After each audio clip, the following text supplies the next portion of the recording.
दे धडक बेधडक आपल्या परिसरातील ताज्या घडामोडी, घटना, समस्या, विविध क्षेत्रातील सर्वदूर बातम्या पाहण्यासाठी लोकशक्ती लाईव्ह न्यूज चॅनलला सबस्क्राईब करा आणि नोटिफिकेशन मिळवण्यासाठी बेल आयकॉनला प्रेस करा. रायगड जिल्ह्याच्या रखडलेल्या पालकमंत्रीपदावर अजूनही मार्ग निघालेला नाही. अशातच शिवसेना शिंदे गटाचे आमदार महेंद्र थोरवेंनी मोठं वक्तव्य केलं आहे. रायगड जिल्ह्याच्या पालकमंत्रीपदी मंत्री भरतशेठ गोगावले यांची वर्णी लागणार असल्याची माहिती त्यांनी दिली आहे. राष्ट्रवादीचे सुनील तटकरे यांनी देखील यासाठी दुजोरा दिल्याची माहिती थोरवेंनी दिली आहे.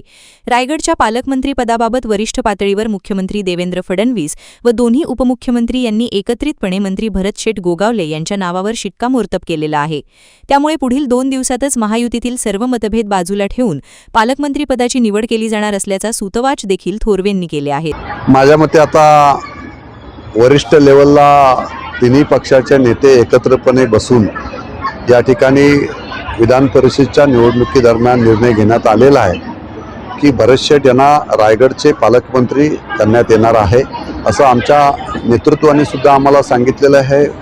मुख्यमंत्री फडणवीस साहेबांनी सुद्धा सांगितलेलं आहे आणि तटकरे साहेबांनी सुद्धा त्या गोष्टीला दुजोरा दिलेला आहे. त्यामुळे माझ्या मते या 2 दिवसामध्येच रायगडचे पालकमंत्री म्हणून भरतशेठ गोगावले यांची या ठिकाणी निवड केली जाईल आणि ही निवड तिन्ही पक्षांच्या नेतृत्वांकडून एका मताने त्या ठिकाणी होणार आहे, हे विशेष आहे.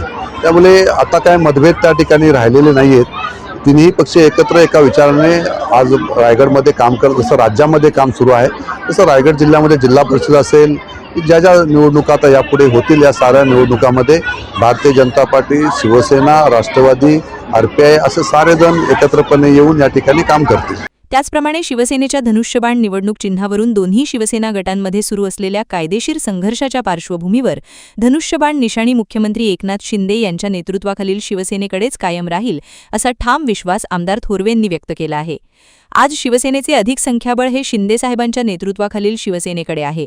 सुप्रीम कोर्ट या बाबीचाही विचार करेल असा आम्हाला विश्वास आहे, असे मत थोरवेंनी व्यक्त केले. सुप्रीम कोर्टामध्ये जी सुनावणी धनुष्यबाण या निशाणीबद्दल दोन्ही शिवसेनेमध्ये सुरू आहे, आम्हाला पूर्णपणे अपेक्षा आहे की धनुष्यबाण हा बाळासाहेबांच्या विचारांची खरी शिवसेना ही शिंदेसाहेबांचं नेतृत्व कोर्टाने सुद्धा अगोदरच मान्य केलेलं आहे. आता सुप्रीम कोर्टामध्ये ही सुनावणी सुरू आहे, परंतु आम्हाला पूर्णपणे आत्मविश्वास आहे की धनुष्यबाण निशाणी ही शिंदेसाहेबांच्या शिवसेनेलाच या ठिकाणी राहील.